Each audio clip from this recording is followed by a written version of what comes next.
Now we'll move to this, a mix of Democratic, Republican, and Libertarian candidates for various state and federal offices were in Fort Smith this evening for a forum with voters. 4289's Robert Suhr was there. And Robert, who are some of the big names in attendance?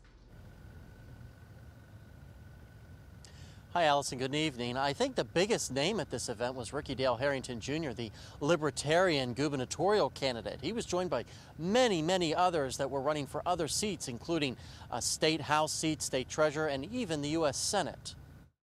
For the over 50 people that filled the storm shelter at Ben Guerin Park in Fort Smith Thursday evening, they got two things: a hearty helping of fresh Arkansas barbecue and a full plate of politics from candidates stumping for your vote this November.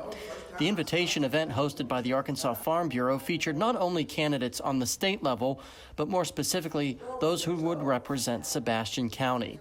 The most notable name in attendance, Libertarian gubernatorial hopeful Ricky Dale Harrington Jr., tells me he's opened some eyes this campaign season. It's very encouraging that people have open minds and they're willing to take a different perspective, take a look at a different perspective, and see what the concerns are for other political minorities.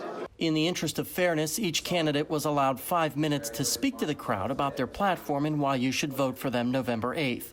One of those was State Treasurer hopeful Mark Lowry. Well, it's always good to be able to talk to people one-on-one. They feel less intimidated in terms of asking their questions.